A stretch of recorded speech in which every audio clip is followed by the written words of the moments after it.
Teman-teman, ada 3 sikap. Sikap pertama, sikapnya Ahilman singkat aja lah, 3M.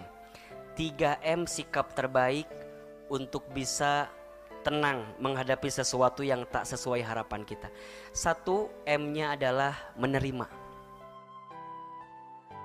Apa yang pertama? Menerima. Terima saja apa yang sudah terjadi dalam kehidupan kita. Jangan pernah menghina keadaan, karena malam pun tidak pernah menghina takdirnya menjadi gelap. Ulangi lagi, jangan lupa Ahilman tadi apa ya kata-kata. Jadi sekali keluar baru diomongin gitu ya. Jangan pernah menghina keadaan. Sebagaimana malam tidak pernah menghina takdirnya menjadi gelap, sebagaimana daun tidak pernah marah kepada angin yang membuat dia terjatuh dari pohonnya. Terimalah semua keadaan yang Allah berikan kepada kita dengan sikap husnuzon. Apa itu husnuzon? Prasangka baik. Terima saja, karena itu sudah terjadi. Kalau kita nggak nerima, boleh jadi yang menghambat kebaikan datang kepada kita bukan karena keadaannya, tapi karena sikap hati kita yang tidak bisa menerima apa yang Allah datangkan kepada kita. Gelisah itu muncul karena tidak bertemunya antara harapan dan kenyataan kan. Kita berharap A, yang terjadi B. Jadi gelisah. Tapi kita harus ingat, kita punya Allah teman-teman. Kita yakin ke Allah. Maka saat sesuatu terjadi dalam kehidupan kita, ya sudah, sikap pertama apa? Terima saja dulu. Kalau itu sudah terjadi. Toh kalaupun kita nggak nerima, sudah terjadi atau belum? Kalau kita nggak nerima, sudah terjadi atau belum? Sudah. Memang lantas kalau kita tiba-tiba marah, dia nggak jadi nikah sama yang lain gitu? Enggak. Tetap aja dia menikah. Kita kumaha ngahuleng we. Meratapi, lihat Instagramnya dia. Oh. Wah, ada, tahu nggak teman-teman? Ada menangis yang sangat menyedihkan. Ketika kapan? Ketika air mata tak bisa keluar sama sekali gitu. Wah, kenapa air mata tidak keluar? Kenapa coba? Karena sakitnya sudah menggores hati kita yang paling dalam. Mata tidak keluar dari mata, mata keluar. Air mata. Air mata tidak keluar dari mata kita, tapi air mata berdesir di hati kita yang paling dalam. Jadi lamun kalau dibuka, basuh gitu ya. Basah. Sakit. Itu kesedihan yang begitu mendalam gitu. Saking sedihnya air mata tak bisa tumpah saat itu. Sedih gak kayak begitu? Sedih ujungnya marah-marah, capek dan segala macam. Karena ada sikap kita yang gak bisa ridho, gak bisa nerima.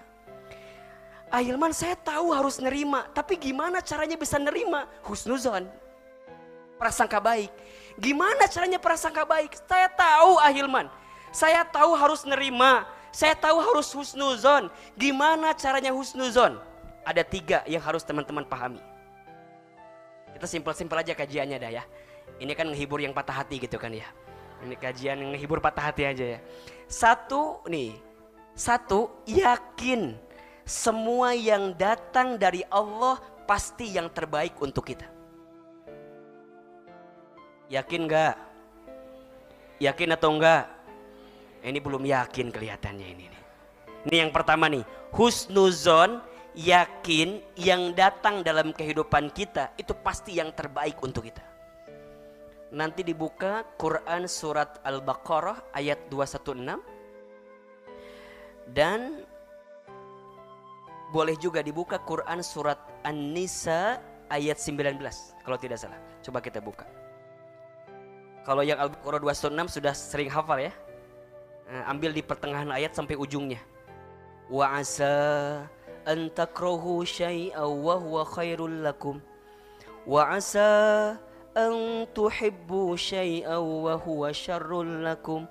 Wallahu ya'lamu wa antum la ta'lamun.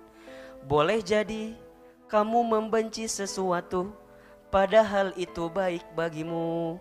Boleh jadi kamu menyukai sesuatu padahal itu buruk bagimu. Allah lebih tahu sedangkan kamu tidak mengetahuinya. Nah, itu yang Al-Baqarah 216. Tapi ini bisa dibuka surat An-Nisa ayat 19. Ini juga sama redaksinya, hanya beda ujungnya saja ya. Perhatikan. Kalau tidak salah Ahilman ya.